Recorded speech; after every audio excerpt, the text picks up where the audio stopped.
Alright, hey guys, welcome to the World's News headquarters. This is Matt. And this is the second podcast that we're doing. I'm still new at this, so bear with me. But today is going to be on race relations. Man, what a fun topic, especially we're talking about here in the States, because that's kind of another major issue that we're dealing with, and especially some of the major cities in the United States are dealing with protests and riots and such. But let's get down to the root cause of these protests. I would say the first reason that this is sparked up is because of the whole Michael Brown thing. So let me try to go through, for those of you who refuse to look at grand jury facts and just go off of opinions. Let me give you the story, how it was presented to the grand jury. Are you ready? Are you listening? Okay, so Michael Brown, someone who already had a criminal record, not the Gentle Giant, this guy was dangerous, robbed a store. He threw the clerk into the stand, which, we all saw that video. Then he's walking in the middle of the street, and Officer Darren Wilson sees him, notices him from the description. This is the one part I find Darren Wilson at fault. I believe he should have called in backup and waited for it, but he did run the risk of Michael Brown running into one of the apartments.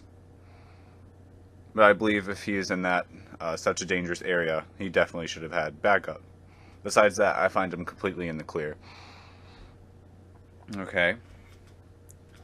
So, Darren Wilson stops him. There's a scuffle in the car. We know this because they found a residue from the end of the barrel on Michael Brown's fingertips. So that occurred. Michael Brown starts going away.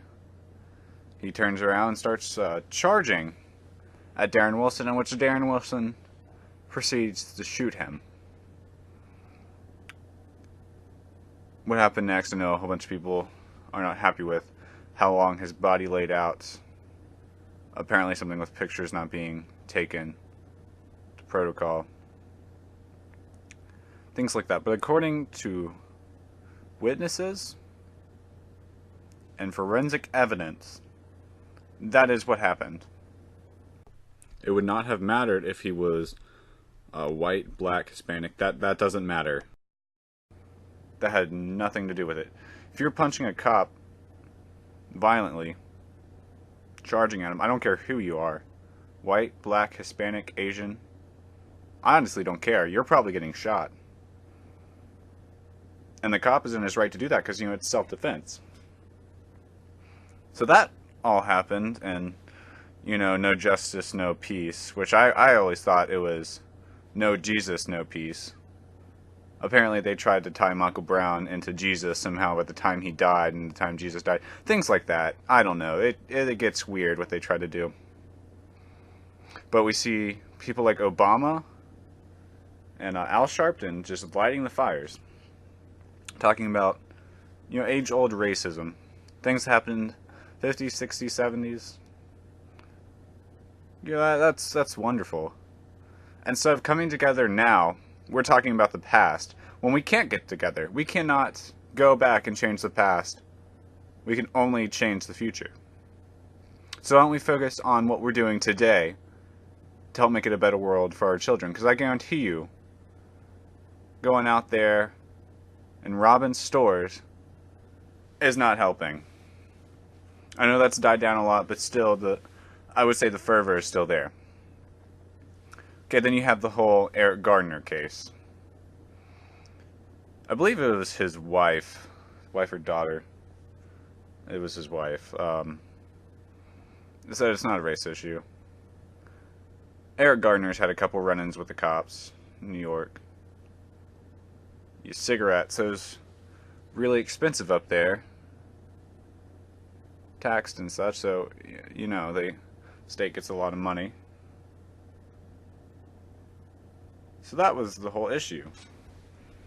And him being stopped, I believe, several times for the whole thing.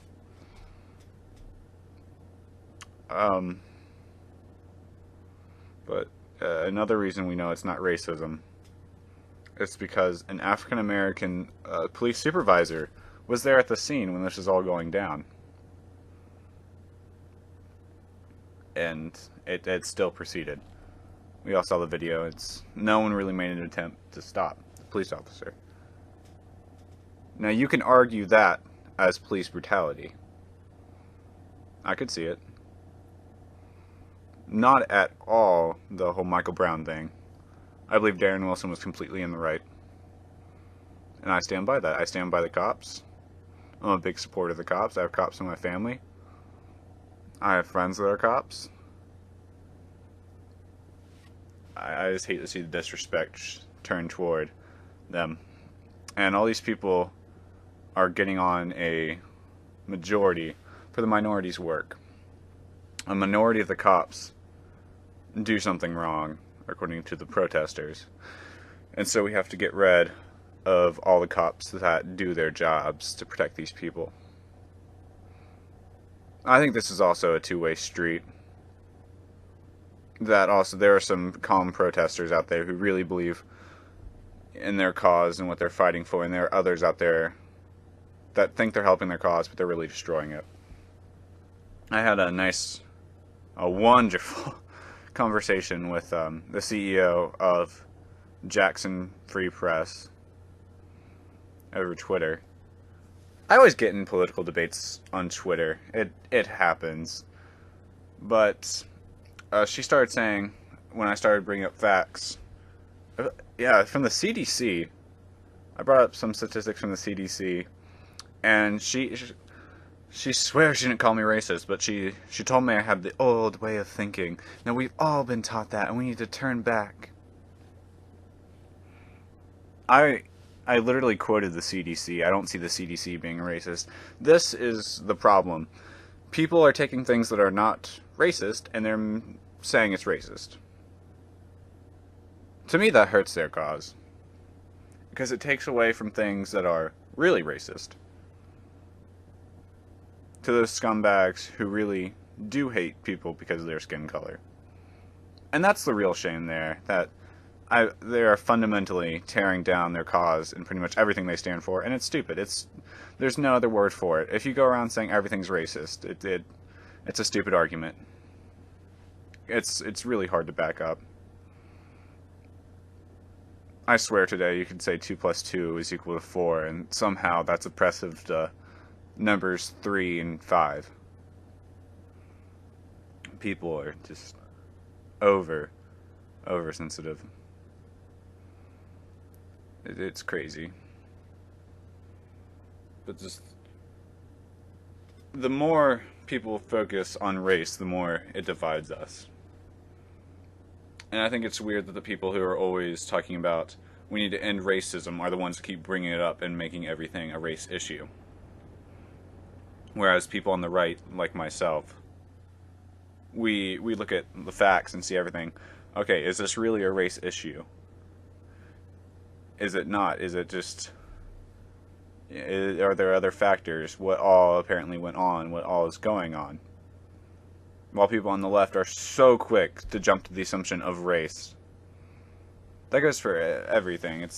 Everything is racist, sexist, or homophobic. No matter what you say. You could be like, hey, look, those are some nice white clouds up there, and be like, well, that's racist. What about the Mexican clouds? Dang it.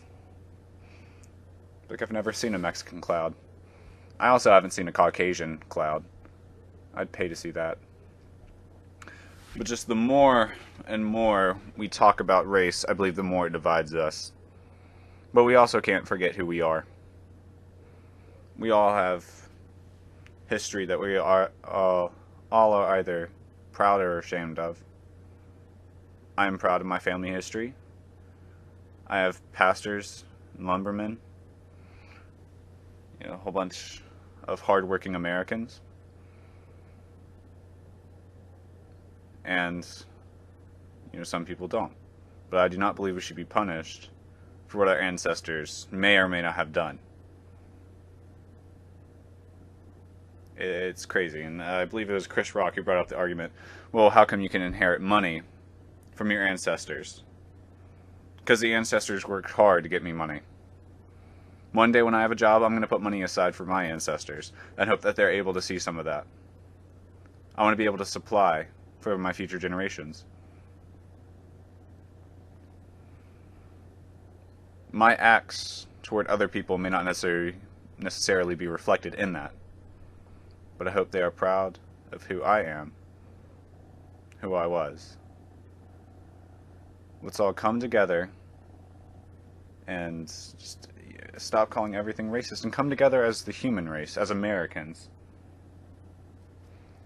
Thank you for listening to this. For any advertising or business opportunities, please email us at world.snooze3@gmail.com, Instagram and Twitter at world_snooze, Facebook at worldsnooze, and my political Instagram is Republican_funnies.